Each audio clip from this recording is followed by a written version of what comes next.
Hello students, welcome back in our online classes. हमने अपनी last की वीडियो में क्या पढ़ा था? क्वांटम संख्याओं की डेफिनेशन बताई थी आपको।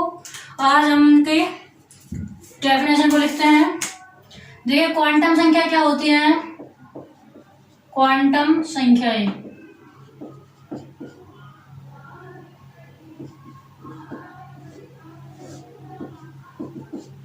क्वांटम संख्याएं क्या होती है? मैंने आपको बताया था कि किसी नाभिक के चारों ओर स्थित कोश के आकार का निर्धारण या इलेक्ट्रॉन की स्थिति का निर्धारण जिन संख्याओं के द्वारा ज्ञात किया जाता है उन्हें क्या कहते हैं? क्वांटम संख्याएं। क्या लिखना है आपको? किसी नाभिक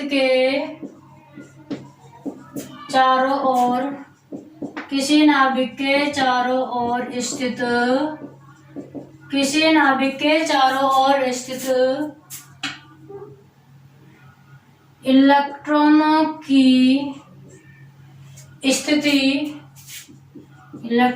की स्थिति वह किसका दिशा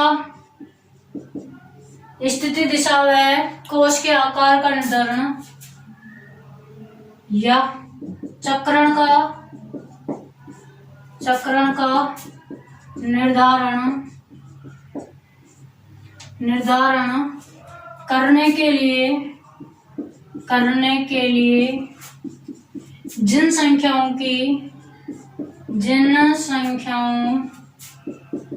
की आवश्यकता होती है उन्हें क्वांटम संख्याएं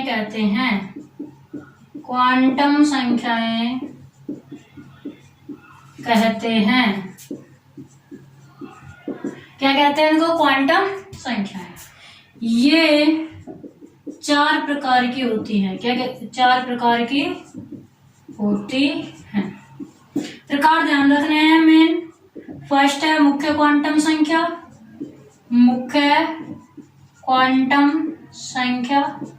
सेकंड है आपका द्विगंशी क्वांटम संख्या। थर्ड है आपका चुंबकीय क्वांटम संख्या। और आपका 4 नंबर जो है चक्रण क्वांटम संख्या।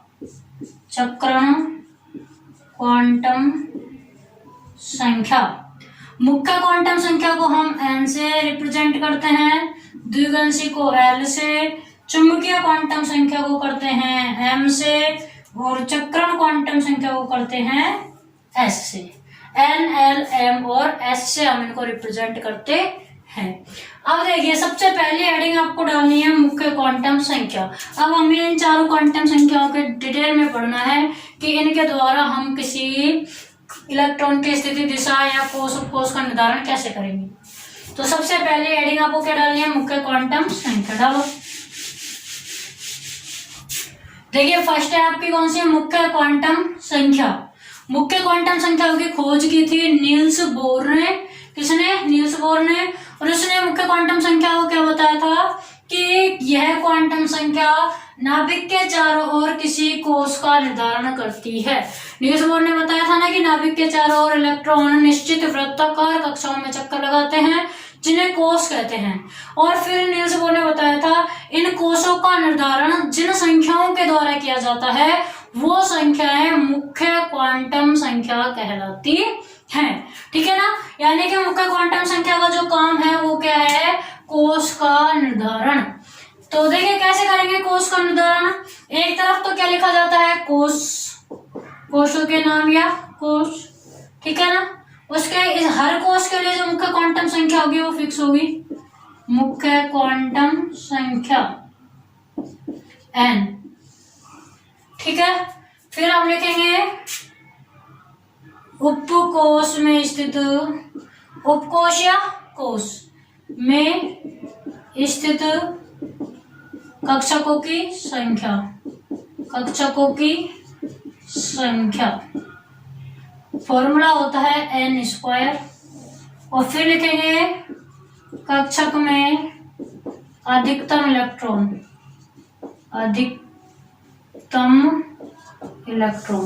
फॉर्मूला क्या होता है 2n स्क्वायर।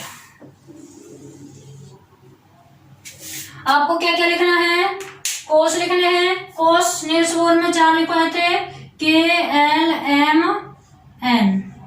लिखवाए थे ना 4 कोस। अब उसने प्रत्येक कोस के लिए मुख्य क्वांटम संख्या निश्चित बताई, क्या कि K अगर आपका कोस है तो इसके लिए मुख्य क्वांटम संख्या 1, L है तो मुख्य क्वांटम संख्या 2, अगर M कोस में है तो 3 और N कोस में है तो 4, ठीक है ना।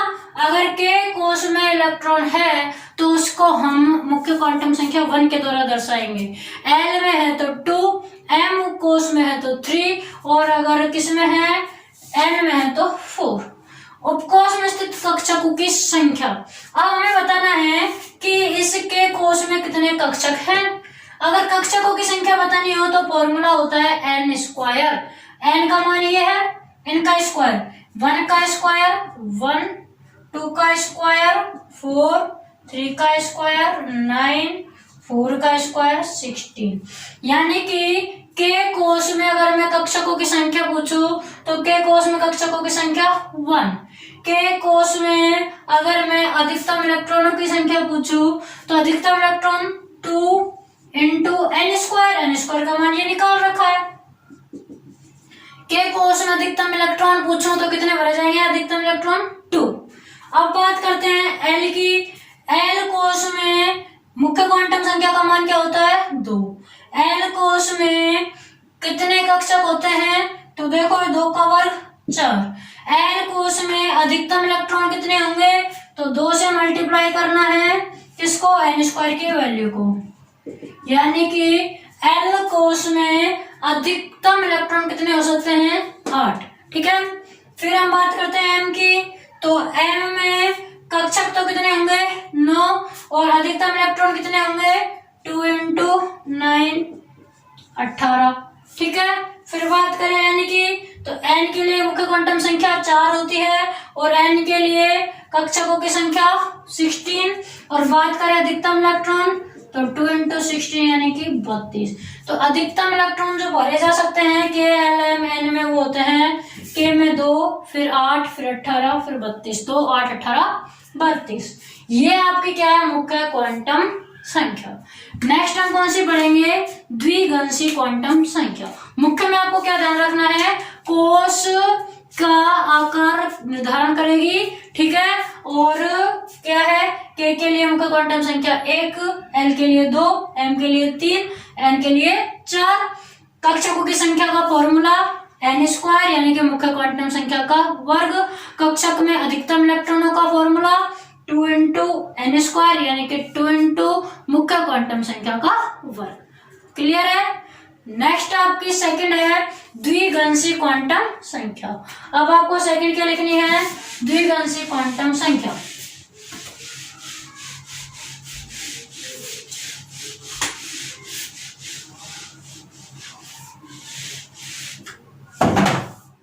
देखिए सेकंड है आपकी द्विगंशी क्वांटम संख्या।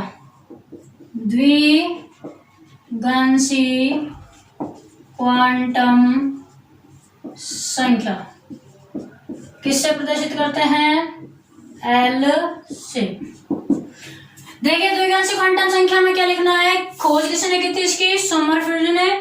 और क्वांटम संख्या ये जो है किसके बारे में बताएगी, उपकोष के बारे में, ठीक है ना। ये कोष में उपकोष के बारे में बताती है। और क्या बताएगी, विभिन्न उपकोषों के लिए L का मान निश्चित होता है। विभिन्न उपकोषों के लिए L का मान देखो, कोष का निर्धारण मुख्य क्वांटम संख्या, कोष के बाद उपकोष का निर्धारण द्विगंशी क्वांटम संख्या। और द्विगंशी क्वांटम संख्या जो होती है वो होती है 0 से n-1, यानी कि मुख्य क्वांटम संख्या जितनी होगी उससे 1 कम होगी, ठीक है। प्रत्येक उपकोष के लिए द्विगंशी क्वांटम संख्या का मान अलग अलग होगा। जो 0 से n-1 होता है। देखो विभिन्न उपकोषों के लिए l का मान या द्विघांसी क्वांटम संख्या का मान निश्चित होगा, जो 0 से n-1। निश्चित का मतलब प्रत्येक उपकोष के लिए अलग अलग, ठीक है, निश्चित होगा। किसी कोष के लिए मुख्य क्वांटम संख्या का मान जितना होता है उस कोष में उतने ही उपकोष होते हैं। जितना मुख्य क्वांटम संख्या का मान होगा उतने उसमें क्या होंगे, उपकोष। देखो इसकी अगर टेबल बनाना चाहो टेबल बना सकते हैं हम। क्या बनाएंगे, एक तरफ क्या लिखोगे, वही कोष लिखना है, एक तरफ K-L-M-N, ठीक है। फिर क्या लिखनी है, मुख्य क्वांटम संख्या n। K के लिए 1, L के लिए 2, M के लिए 3, N के लिए 4, ये होती है। फिर लिखनी है द्विघांसी क्वांटम संख्या। द्विघांसी क्वांटम संख्या से पहले हमें उपकोष पता होना चाहिए। क्या पता होना चाहिए, उपकोष। तो पहले हम इसमें उपकोष बनाएंगे। डस्टर कहाँ है, देखो ये आ गया डस्टर। सबसे पहले क्या बना लेते हैं, इसमें उपकोष बना लेते हैं। क्या बनाएंगे, उपकोष। तो आपको बोला था जितने मुख्य क्वांटम संख्या होगी उतने ही उपकोष। मुख्य क्वांटम संख्या 1 है तो उपकोष 1 होगा, ओनली 1s। मुख्य क्वांटम संख्या 2 है तो क्या होगा, 1s और 2s क्या होंगे। देखो 1 है तो 1s, अगर 2 है तो फिर होगा 2s और 2p। 3 है तो फिर होगा 3s, 3p, 3d। 4 है तो होगा 4s, 4p, 4d, 4f, ठीक है ना। ये क्या है मैम, ये क्या है, उपकोष है। मतलब के कोष के अंदर एक ही उपकोष होगा 1s। एल कोष के अंदर 2 उपकोष होंगे 2s और 2p। एक के है तो 1, 2 में कितने होंगे, ये दोनों, इस 3 में ये तीनों, इस 4 में ये चारों, ठीक है। जितनी मुख्य क्वांटम संख्या उतने ही उपकोष। 1 है तो 1, 2 है तो 2s और 2p, 3 है तो 3s, 3p, 3d, 4 है तो 4s, 4p, 4d, 4f। ये क्या है, आपके उपकोष। कल पढ़ा था ना कक्षक में उपकोष, तो ये आपके उपकोष। अब हम इनके लिए l का मान देखेंगे। किसका मान, l का मान।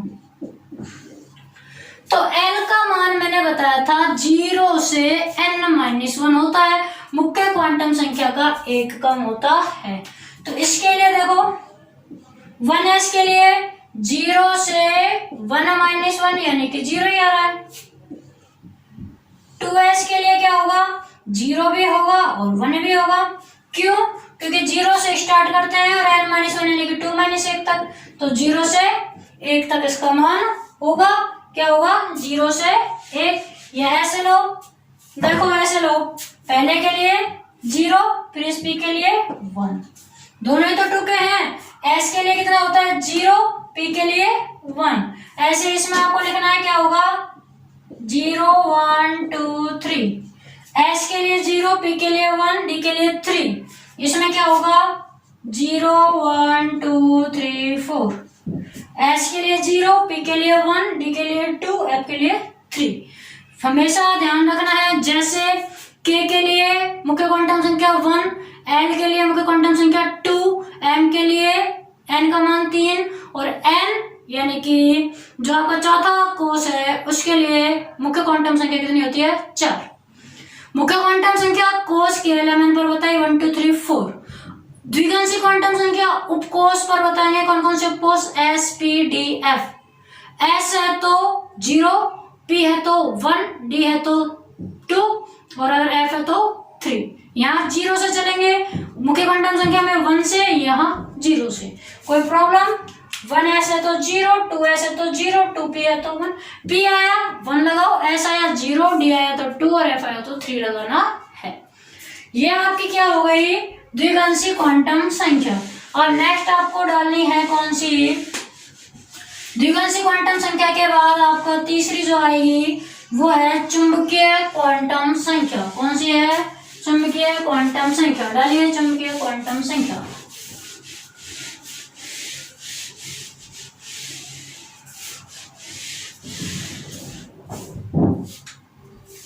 देखिए नेक्स्ट है आपकी चुंबकीय क्वांटम संख्या। एम मैग्नेट, किससे प्रदर्शित करेंगे इसको? चुंबकीय क्वांटम संख्या की खोज लिंडे ने की। और इसमें हम देखो सबसे पहले कोष का निर्धारण, मुख्य क्वांटम, उपकोष का निर्धारण, द्विगंशी। और अब अगर चुंबकीय की बात करेंगे तो वो उपकोष के भी अंदर कक्षक का निर्धारण करती है। किसका? कक्षक का। और आप क्या लिख सकते हैं कि चुंबकीय क्वांटम संख्या का मान, चुंबकीय क्वांटम संख्या का मान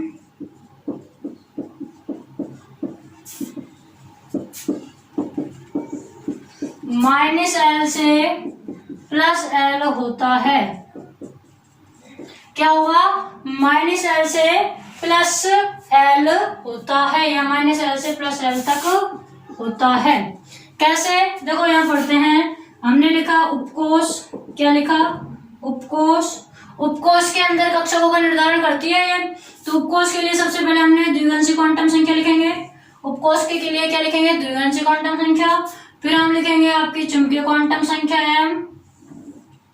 क्या लिखेंगे? चुंबकीय क्वांटम संख्या m। और उसके बाद फिर हम कक्षक लिखेंगे। क्या लिखेंगे? कक्षक। कैसे? देखिए, उपकोष मैंने आपको बताया था 4s p d f बताया था।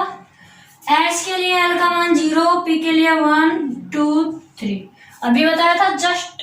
m का मान होता है -L से +L। -0 से +0, 0 ही रखो। -1 से +1, तो बीच में क्या आएगा? 0 और आएगा। -2 से +2, तो -2 के बाद -1, फिर 0, फिर +1 और फिर प्लस के 2। -3 से प्लस के 3, तो -3 के बाद -2, -1 0 1 2 3। कक्षक क्या होंगे? 0 अगर है तो आपका कौन सा होगा? S कक्षक। ठीक है, कौन सा होगा? S कक्षक।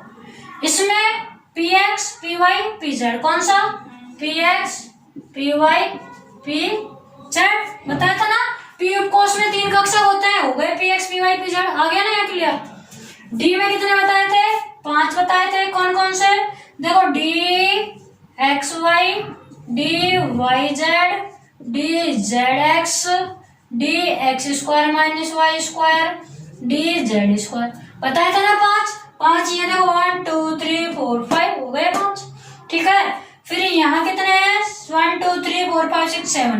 यहाँ डायरेक्ट लिख सकते हो 7 कक्षक। क्यों? क्योंकि हमने अभी एफ के आपको नहीं पढ़ाए हैं, एफ के आपके सिलेबस में भी नहीं है। इतना याद रखो कि एफ उपकोष में 7 कक्षक होते हैं, डी में 5 और पी में 3 और एस में 0। तो ये आपके क्या हुए? एस पी डी एफ उपकोष में कक्षकों की संख्या। नेक्स्ट आपकी चक्रण क्वांटम संख्या रह गई है, उसी के बारे में हम कल पढ़ेंगे। Okay students, thank you.